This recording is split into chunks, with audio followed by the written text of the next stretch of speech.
کمزوري انتهایي ډېره ده چې د خپل مذهب فکر یې نه دی کړی، د دې مذهب مطالعه یې نه ده کړې، ملایان مو نه ده کړې، تحقیق په مسله کې نه کوي، ځکه دا مشکل جوړ دی چې نن د شرک او د بدعت کافي راډي. نن کې چې هغه زوړ د مشرانو دین ټینګ کړی وو، د اسلافو طریقه یې ټینګ کړې وه، بیا خلک درته په بدعتي هم وایي، په مشرک هم درته وایي. نن چې د افغانستان او دنیا ته دا فتنه راورسېدل، د وهابیت او د پنجپیریت فتنه دا په ده راورسېدل، دوې وجې وې. یو زموږ طالبان د هر چا سره سبق هر ځای بس دی پر دا باندې دي چې ښه مدرسه ده، سبقان مې دې نه ګوري چې ملا ته څنګه د کم سړی، د کم مذهب سړی، د کمې عقیدې سړی. مسلم شریف کې وګورئ ابن سیرین روایت دی، ابن سیرین ډېر صحابه دي، د تابعي دي. هغه وایي امام مسلم دا روایت نقل کړي، العلم دین فانظروا عمن تاخذون دینکم. ای طالبانو دا علم دین دی، دین د اهل څه زده کړي.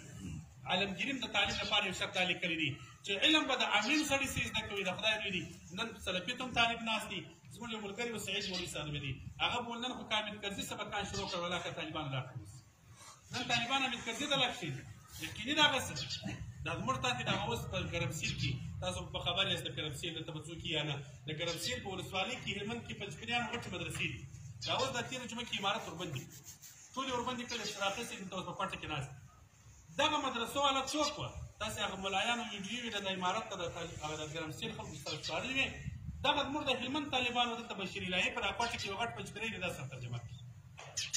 دغه پنجپیریان که زموږ طالبان طالب ستا ذهن کم دي. ګوره تا ته د خپل مذهب پوره مطالعه نشته چې در څو دې د مذهب مطالعه نه یې کړې. امام ابو یوسف صاحب ته امام صاحب دا وصیت وکړي، در هغه ساعته پورې د بل چا شان مه ګوره. دا امیرالمؤمنین شیخ صاحب دی، الله حفاظت وکړي. بیا زموږ ستاسو استاد شیخ صاحب همیشه طالبان ته ویل و د هر چا رسالې مه ګورئ. دا یې په هر بیان کې ستا تاسو رسالې به د هر مذهب نه ګوري، ځکه دې ته خپل په مذهب کې مطالعه نشته. زموږ طالبانو د طالبۍ سره دې سره ځان ولد کړي. که څوم استادان به درته وایي چې په دې شانو سر مه ګرځو، یا زه طالبان ته هم په دې شانو سر وګرځو. اوس په طالبۍ کې په خپل مذهب سر وګرځوه. د امام ابو حنیفه رحمه الله مذهب نن ډېر خوار دي، ټوله دنیا و دې ته توجه کړې ده چې د افغانستان پخواني علما ګرځو مشرکانو بدعتیان دي لوړ دي. ولې زموږ پخواني علماو چې کوم کارونه کول دي نن پر هغه د شرک او بدعت کوي.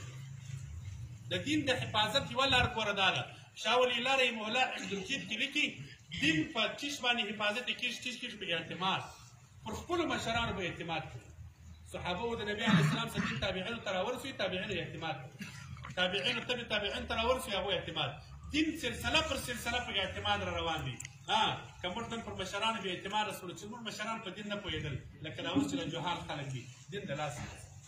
د دغه دین وتلو د دغه مستر تر دا مدرسې د شیخ صاحب سره کور ته روان وم، یو ملا ورته وویله ول دا په اللهم انت سلام کې لاس پورته کوم که نه،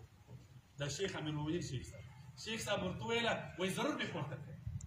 وایي ته پر دا مشرانو ولې بې اعتماده؟ دا مشرانو علماو پورته کول ته ولې نه پورته کوي چې بې اعتماده؟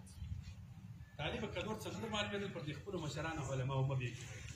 دغه امیرالمؤمنین شیخ صاحب لاس نه پورته کوي، پورته کوي اذان په دعا کې پورته کوي، په اللهم انت سلام کې.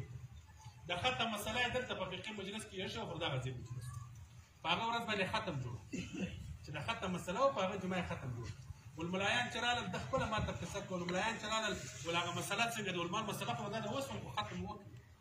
خو د هغه مسله ده چې د ختم کوو بس خو روان وي که نه. دلته په دغه کوچلا کې دلته یو ځای جنازه وه، هغه مولوي صاحب یې ما ته قصه کوله. وایي ما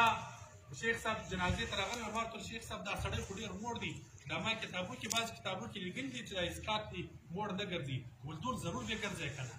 زموږ د مشرانو لار وه، راوړه اسقاط راوړه ویې ګرځو، بیا د فدیه جلا وه.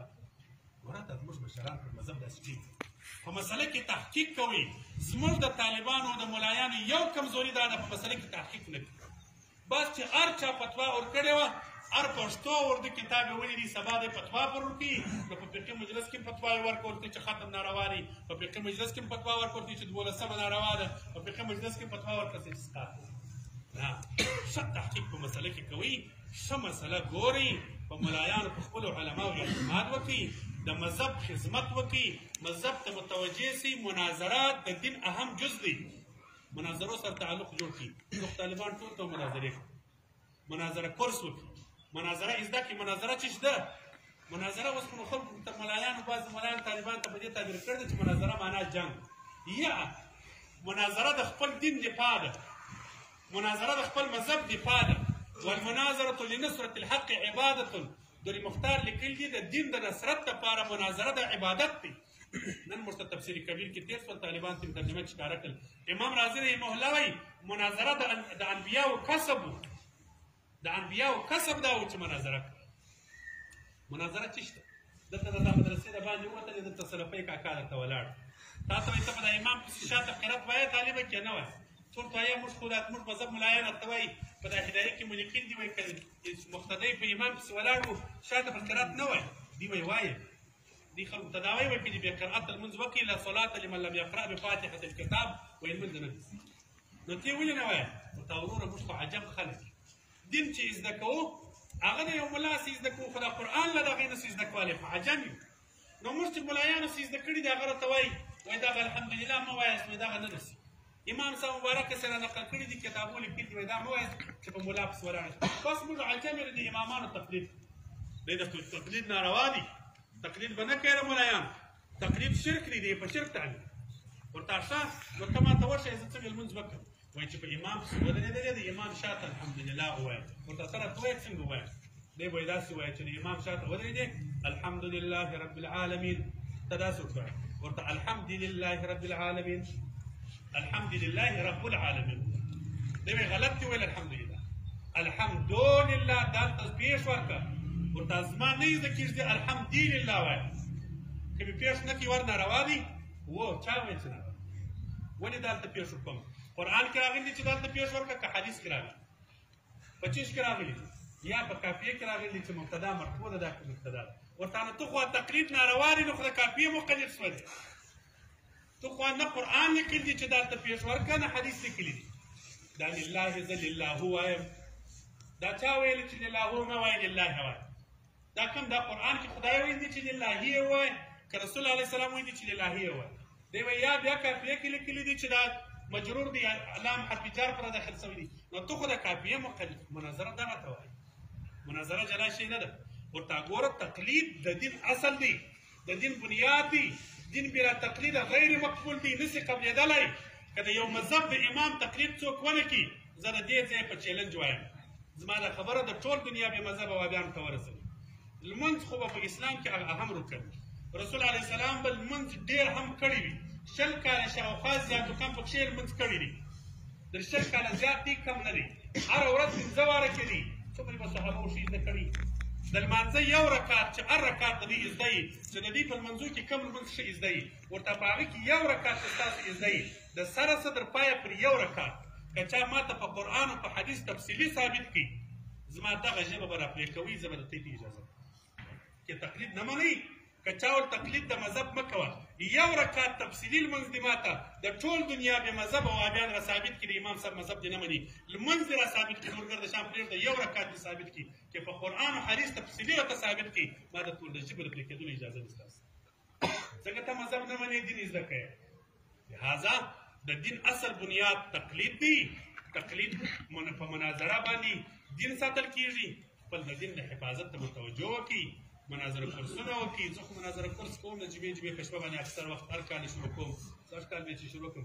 خو ویې کړي د کال په پای کې موږ کوو دلته نور ځایونه کېږي د خپل مذهب ملایان سره سبقان ووایاست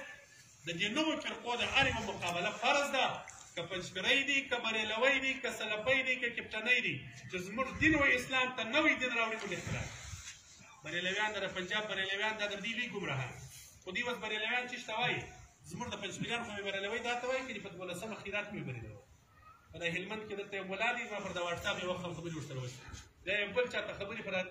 په روټ آباد کې وایي چې رمضان نومیږي دې ته خبرې راستولې وې پخوا مې شک اوس مې یقین شوی د امیرالمؤمنین شیخ صاحب شي ولدا بریلوی سه ولې ول زه خبر شولم د ده په کور کې په 12مه خیرات سه یا بریلویان ګمراهان دي